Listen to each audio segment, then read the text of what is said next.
Hey there, I just finished a webinar for Empaths and I just wanted to tell you about it. It's part of my 8-week online course, and it's an amazing kind of story that this empath came to me with. We were working um, sort of around the subject of money, but it was something that was affecting her very deeply because it was really her husband sort of financial situation, and she was like always in turmoil because of his emotional state. He really wasn't talking about it.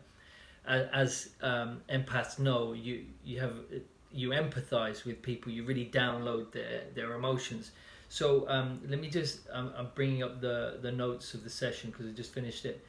So the first part that she wanted help with, and what we do is we're on a webinar. She speaks to me, and I'm going to type it out so she can see how I'm working on it, so that she can learn to do it herself. And her main sort of worry was that she couldn't help her husband rise above this. So that thought, I can't help him rise above this. You can imagine that as a partner. And I said, what's the emotion when you have that thought? And it was, she said failure, which is kind of an emotion, right? It's like feels, so it would be a multitude of emotions around failure, but it was a 10 out of 10. So it was very, very painful for her.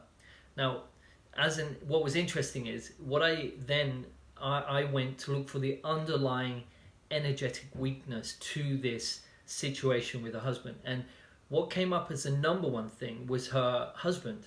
So it was his emotional thinking around failing that was the primary source of weak energy. So we strengthened him. Well, I strengthened her husband, and then I went back to the baseline, and she was completely neutral about not being able to help him rise above this. So let me explain. It wasn't that she was just thinking about him. She was actually downloading his emotional thinking and running it as her own. She was thinking it was her thinking about him. When she realized the truth, that it was actually his thinking and she was downloading it, she became aware of the truth to the situation. Her husband will change because everything's entangled energetically, and she's now much more calm. Now, the next thing that came up that bothered her, she wanted to work on, was around something to do with bankruptcy. And if her friends judged her about that or laughed at her about the bankruptcies that they've had, there would be a lot of judgment and anger because there was shame. There's always anger there, as a defense.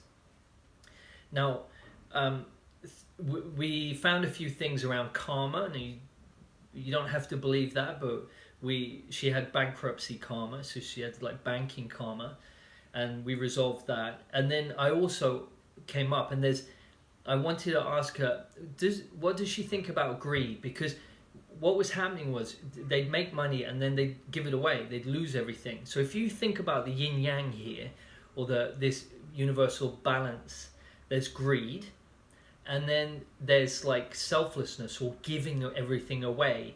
Those two are the extremes. Now, I asked her about greed. She goes, oh, I hate greed. I hate banks. And so that was being reflected back at her in her reality. She was jammed up on the greed. She didn't like it. So she was giving everything away, and she has banks coming after her. The banks being greedy, thinking she's greedy.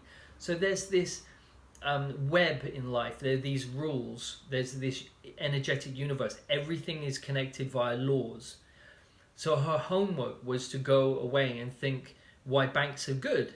So if you think banks are horrible, you're jammed up. You're not going to attract money, which is just energy, and it's going to cause problems in the family. And then as an empath, you're going to be in turmoil. I also asked her to look at what does she think about people who are obese, like too much body fat. And she goes, oh, I can't stand it. So I said, okay, when you see people who are greedy, then don't judge them. Do the opposite. Say what you're grateful for about them. And this balances out your perspective. And then the energy, when it's balanced, is neutral, and the energy is very strong there, and things go easy for you. So it was just an amazing, interesting call. That both the things that she was really bothered about no longer bothered her, and that will change her reality. Yeah. So yeah, just wanted to tell you about the call, and I hope you found that interesting. I hope that makes you think about your situation, that it's not always what we think it is. And any questions, love to hear from you. Thanks a lot. Bye bye.